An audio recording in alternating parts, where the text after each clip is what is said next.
ఈ రాష్ట్రంలో ఇబ్బంది పడతా ఉన్నాడో కనీసం ఈ కూటమి ప్రభుత్వం పట్టించుకునే పరిస్థితి కూడా లేదు. వాళ్ళంతా కూడా ఏదో రాజకీయాలు ఈ 6 నెలల్లో చేస్తా ఉన్నారే తప్ప ఎక్కడా కూడా రైతు గురించి పట్టించుకునే పరిస్థితులు లేవు, పట్టించుకోలేదు. కాబట్టి ఈ రోజు రైతు రోడ్డు మీదకి వచ్చి ఆ ధాన్యం రాష్ట్రం దగ్గర 10-15 రోజుల నుంచి కాపులాలు కాయాల్సిన పరిస్థితులన్నీ కూడా ఈ రోజు గ్రామాల్లో ఈ రాష్ట్రం అంతా కూడా ఏర్పడింది. గతంలో అంటే కూటమి ప్రభుత్వానికి ఒక ప్లానింగ్ కానీ ధాన్యం సీజన్ వస్తుంది, లేదంటే వాతావరణ పరిస్థితులు ఇలా ఉన్నాయి. ఈ వాతావరణ పరిస్థితులు అంటే బుడమేరుకి వీళ్ళకి వరద వస్తుందని తెలుసు. బుడమేరుకి వరద వస్తుందని తెలిసినా కానీ ప్రజలకు తెలియజేయకుండా విజయవాడ అంతా కూడా ముంచేశారు. అట్లాగే కోతలు స్టార్ట్ అవుతాయి, దాన్ని మనం కొనాలి, రైస్ మిల్లర్ని సన్నద్ధం చేయాలి, రైతులకి మద్దతు ధర ఇప్పించాలి.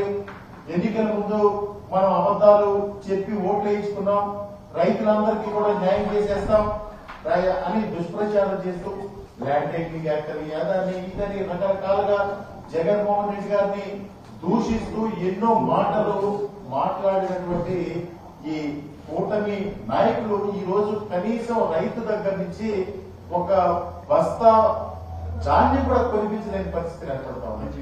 ఈ రోజు గ్రామాల్లో చూస్తే ఇదివరకు రైతు భరోసా కేంద్రాలు ఎంతో కీలకమైన పాత్ర పోషించాయి. అంటే రైతు భరోసా కేంద్రానికి వెళ్తే మా ధాన్యం కొనుక్కుంటారు అనే ఒక భావనలో ప్రతి రైతు కూడా ఉండేవాడు. కానీ ఈ రోజు రైతు భరోసా కేంద్రం అంటే ఇప్పుడు రైతు సేవా కేంద్రాలుగానే ఏదో మార్చారు. ఈ రోజు రైతు సేవా కేంద్రానికి వెళ్తే మీరు పలానా రైస్ మిల్కి వెళ్ళండి, మీ దగ్గర 1300 కొంటారు, 1400 కొంటారు అని చెప్పి వీళ్ళే సలహా ఇచ్చి రైతును తప్పుదోవ పట్టించి ఈరోజు రైతు నష్టపరిచే విధంగా చేస్తా ఉన్నారు. రైతు ఎప్పుడు కూడా సంతోషంగా పంటను పండించుకోవాలి, మద్దతు ధర వస్తే మళ్ళీ ఇంకొక పంట వేయాలని ఆలోచిస్తారు తప్ప ఎక్కడ అక్రమాలు చేయాలనో లేకపోతే ఇంకో కార్యక్రమాలు చేయాలన్నప్పుడు రైతు మనసు కూడా ఉండదు. ఇంకో పంట ఎంత నష్టం వచ్చినా కానీ పంట పండించాలి అనే ఆలోచనతోటి ముందుకెళ్లే కార్యక్రమం ఈరోజు చూస్తా ఉంటే విజయవాడ దగ్గర నుంచి ఇక్కడ విజయవాడ నుంచి మొదలుకుంటే మచిలీపట్నం వరకు చుట్టూ మొత్తం కూడా ధాన్యం రోడ్డు మీద పరిచి దాని మీద బయటి నుంచి తెచ్చినటువంటి టార్ఫాలిన్ కప్పుకుని భార్యాభర్తలు అంటే వ్యవసాయం చేసేది ఈరోజు గ్రామాల్లో ఎక్కువగా కౌలు రైతులు వ్యవసాయం చేస్తా ఉన్నారు. అంటే 1 ఎకరం 2 ఎకరాలు 3 ఎకరాలు కౌలుకు తెచ్చుకుని ఆ కౌలుకు తీసుకుని ఎరువులు అప్పులు తెచ్చుకుని లేకపోతే బయట పెట్టుబడికి డబ్బులు అప్పు తీసుకుని చేసే పరిస్థితి. వీళ్ళు ఎలాగో రైతు భరోసా కూడా ఇవ్వలేదు కనీసం.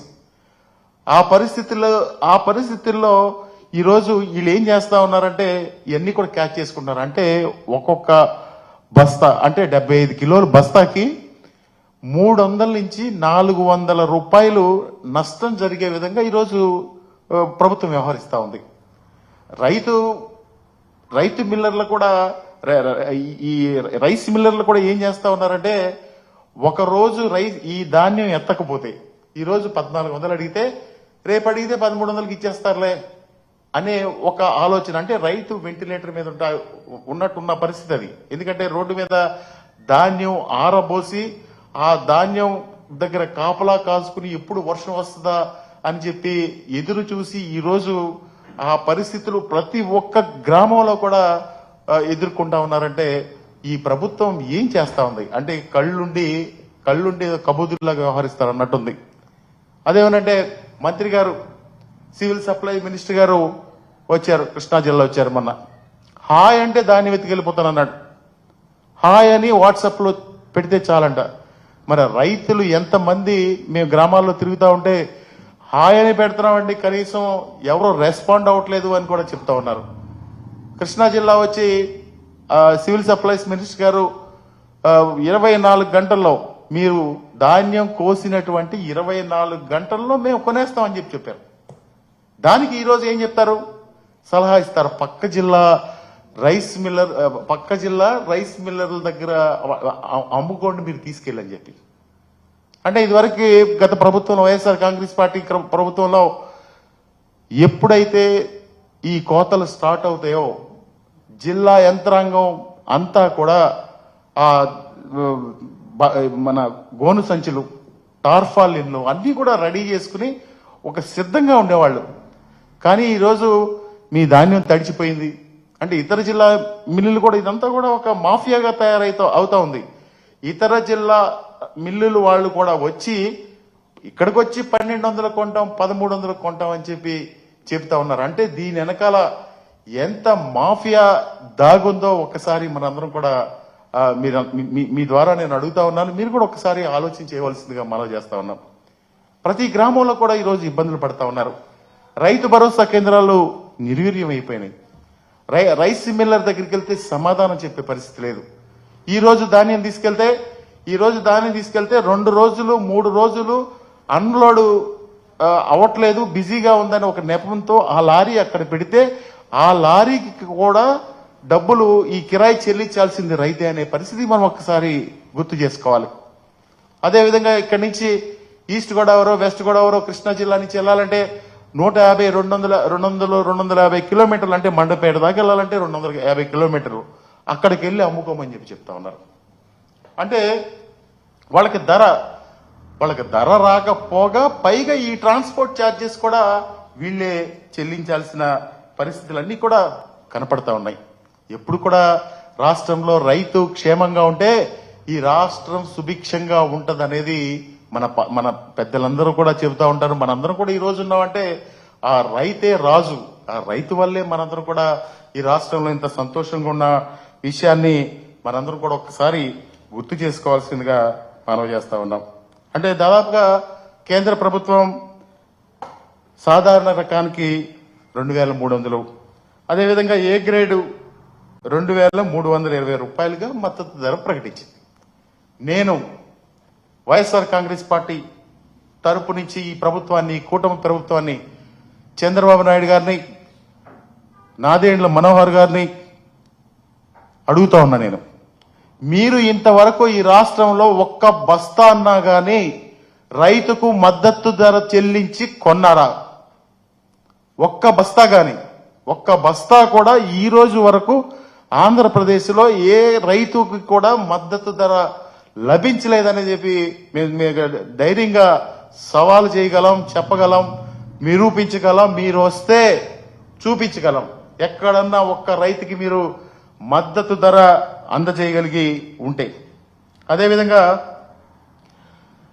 అంటే ఎంత దారుణం అంటే 6 నెలలు అయింది కూటమి ప్రభుత్వం వచ్చి.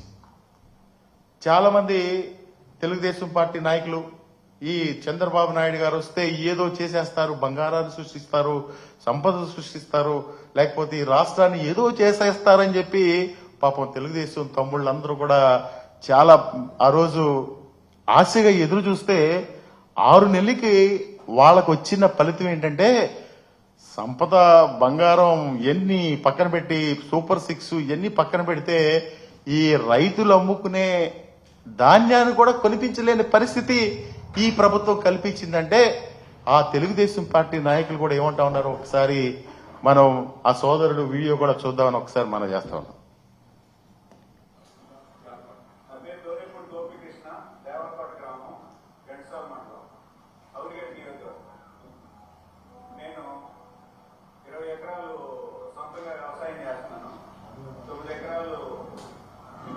మరీ 20 సాగు చేశాను. అది తేమ శాతంతో సంబంధం లేకుండా కొంటున్నామంటే ఈ రిస్కులు పడలేమని చెప్పి 1500 రూపాయలకి 76 కిలోలు వస్తా అమ్ముకున్నాను. యాక్చువల్ గా 76 కిలోలు అనేది పూర్వం ఉండేది, ఇప్పుడు తీసేశారు. అయినా సరే మిల్లర్ 76 కిలోలు, అక్కడ 23 రూపాయలు నష్టపోతున్నాను. 1262 వెరైటీ 10 ఎకరాలు సాగు చేశాను. అది ఇక్కడ బారుతో బల్లాని దూరం 16 కోసి ఆరబెట్టాను. 1260. అది ఇప్పుడు కొనేవాడు లేడు, సంచులు ఇవ్వట్లేదు. 1400 రూపాయలకి అయితే కొంటామని పేరగాని చెప్తున్నారు. అది అమ్ముకోవడానికి ఇష్టం లేక సమస్య సాల్వ్ అయ్యేంత వరకు ఇలాగే ఉన్నామని అనుకుంటున్నాను. నేను పూర్వం తెలుగుదేశం పార్టీలో, ఇప్పుడు కూడా తెలుగుదేశం పార్టీ కార్యకర్తని సానుభూతి పడింది. ఇప్పుడు ఇంతకుముందు నేను శ్రీకాకుళం డిస్ట్రిబ్యూటరీ కమిటీ ప్రెసిడెంట్ డీట్సర్ గారికి చేశాను. ఈ రోజైతే తెలుగుదేశం లేదు, ఏ పార్టీ లేదు, రైతుకు అన్యాయం జరుగుతుంది.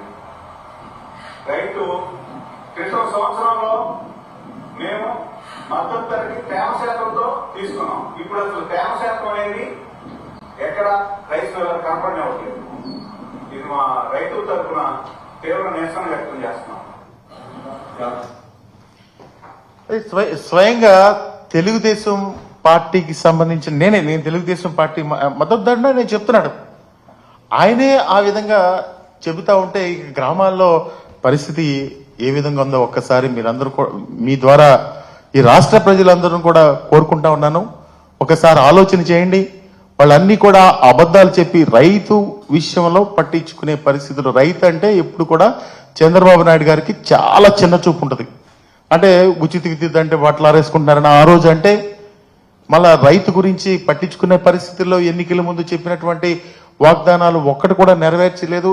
రైతుకి ఆ రోజు రైతు భరోసా ఇస్తానని చెప్పారు. ఆ రైతు భరోసా కూడా ఇచ్చిన పరిస్థితులు లేవు. వీళ్ళంతా కూడా ఫైనల్ గా మీ అందరి ద్వారా మనం చేసేది ఇదంతా కూడా ఒక మాఫియాగా తయారైంది. రైస్ మిల్లరు మధ్యలో దళారీలు వీళ్ళందరూ కూడా ఒక మాఫియా లాగా తయారయ్యి ఈ మాఫియా ద్వారా ఈ రైస్ కొంటా ఉన్నారు. అంటే ఒక రోజు కాలంలో ఉంచితే ఒక బస్తాకు 100 రూపాయలు తగ్గిపోద్ది అనేది వీళ్ళ యొక్క ఉద్దేశం. తద్వారా కొన్ని వేల కోట్ల రూపాయలు ఈరోజు ఇక్కడ స్కామ్ చేయడానికి ఈ మొత్తం ఈ వ్యవస్థ అంతా కూడా పనిచేస్తా ఉందని చెప్పి కూడా ఈ సందర్భంగా మనం చేస్తా ఉన్నాం. అదేవిధంగా రైతు కోత కోసుకోగానే ఎవరన్నా మధ్య బేరగాడి దగ్గరికి కానీ అదేవిధంగా రైస్ మిల్లర్ దగ్గర కానీ వెళ్తే వీళ్ళందరూ కూడా ఒక సిండికేట్ అయిపోయి ఎవరికి కూడా ఒక్క సంచి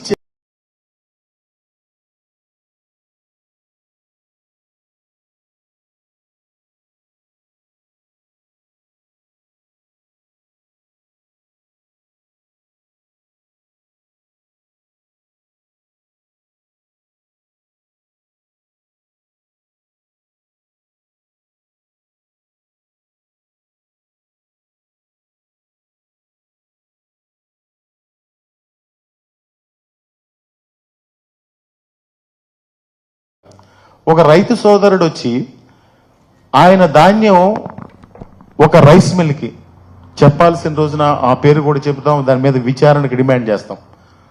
ఒక రైస్ మిల్లులో 5 కోట్ల రూపాయలు ధాన్యం సొంతగా కొని ఆ ధాన్యాన్ని 1300కు కొని ఆ రైస్ మిల్ ఆయన ఇప్పుడు మద్దతు ధర ప్రభుత్వం దగ్గర నుంచి క్లెయిమ్ చేస్తున్నారు కృష్ణా జిల్లాలో.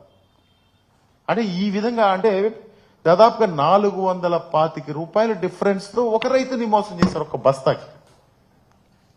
ఈ విధంగా ఒక మాఫియాగా ఏర్పడి ఈ కృష్ణా జిల్లాలో, మన కృష్ణా జిల్లా అంటే మాకు ఎక్కువ పాడి ఉంటుంది కాబట్టి కృష్ణా జిల్లా మెన్షన్ చేస్తా ఉన్నా. ఈ రాష్ట్రంలో ప్రతి ఒక్క రైతు కూడా ఇబ్బంది పడతా ఉన్నాడని చెప్పి కూడా ఈ సందర్భంగా మనం చేస్తా ఉన్నాం. అదేవిధంగా ప్రతిదానికి కూడా పక్క జిల్లాకు తీసుకెళ్ళిపోండి, ఇదంతా కూడా ఒక మాఫియా. ఈ పక్క జిల్లా తీసుకెళ్లే సంస్కృతిలో ఈ ఎంటైర్ ప్రాసెస్ లో దీనిలో ఎన్నో లోపాలున్నాయి, ఎన్నో అవకతవకలున్నాయి.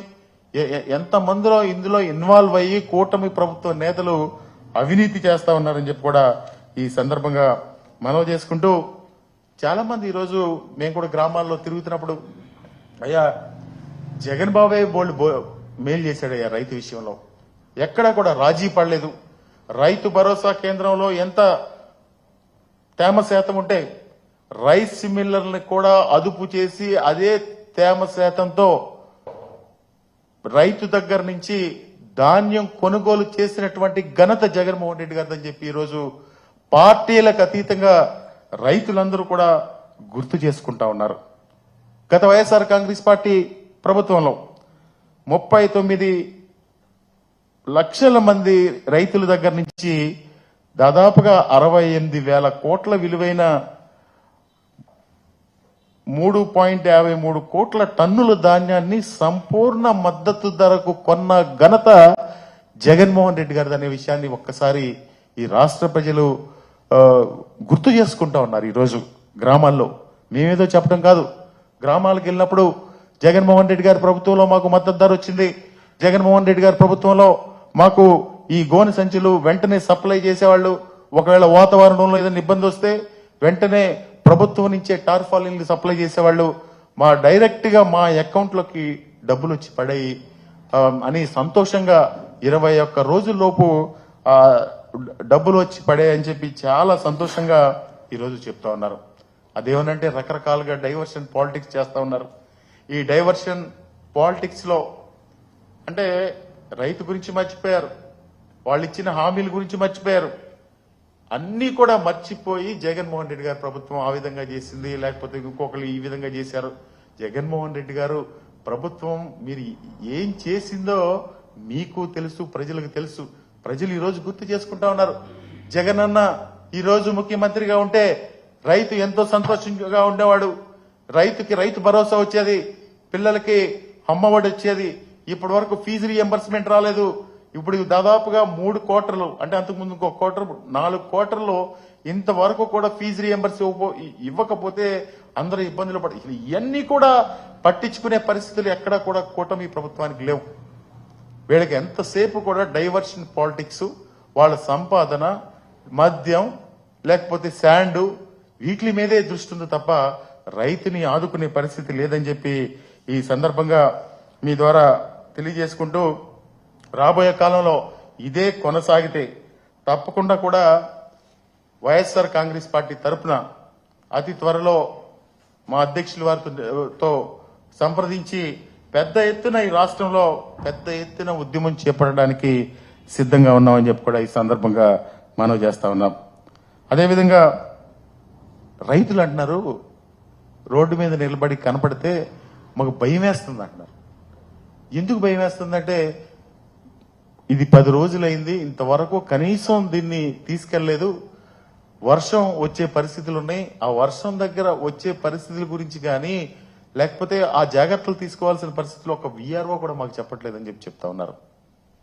అదేవిధంగా ఈ రైతులు ఎంత ఇబ్బంది పడుతున్నారు అనే దానికి ఈరోజు గ్రామాల్లో జరుగుతున్న కార్యక్రమాల నిదర్శనం అని చెప్పి కూడా ఈ సందర్భంగా మనవి చేసుకుంటూ, ధాన్యం విషయంలో గత 5 సంవత్సరాలు రైతులు ఎంత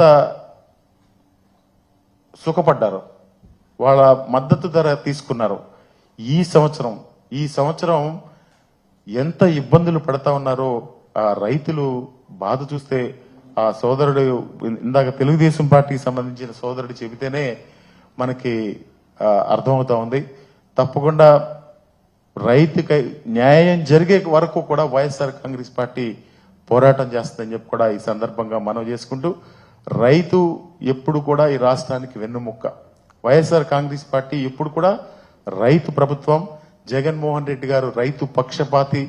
ఈ విషయాన్ని కూటమి పెద్దలు దృష్టిలో పెట్టుకోవాలి. ఎందుకంటే రైతుకి అన్యాయం జరిగితే మాత్రం వైఎస్ఆర్ కాంగ్రెస్ పార్టీ పెద్ద ఎత్తున పోరాటం చేస్తుందని చెప్పి కూడా ఈ సందర్భంగా మనం చేస్తాను.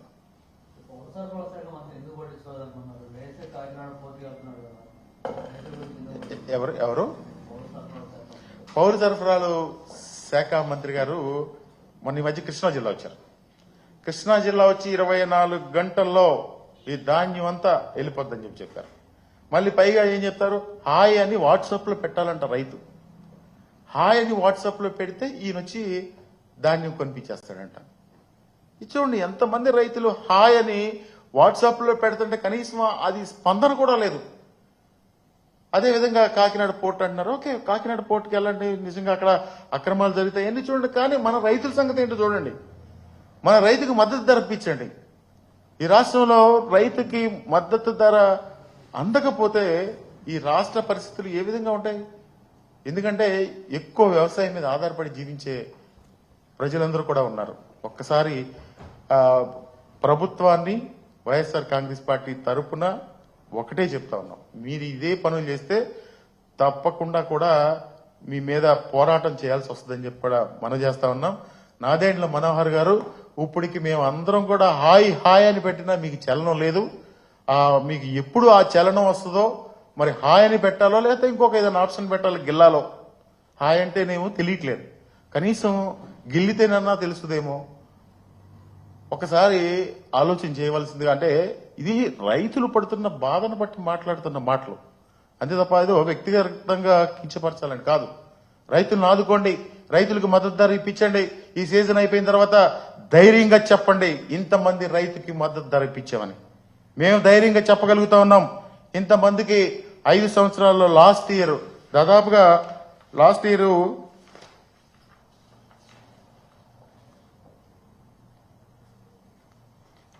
ప్రతి రైతుకు కూడా మద్దతు ధర అందించే విధంగా మేమందరం కూడా కృషి చేశాం, అందించాం. శాసనసభ్యులు మేమందరం కూడా అధికారులతో పాటు రాత్రిపూట లారీలను తీసుకొచ్చి ధాన్యం బస్తాలు పంపించిన పరిస్థితులన్నీ రాష్ట్ర ప్రజలు ఏం మర్చిపోరు. కానీ మీ కుట్రలు కుతంత్రాలు రైతుల మీద చేయొద్దని మరొకసారి మనవి చేసుకుంటూ సెలవు తీసుకుంటాం.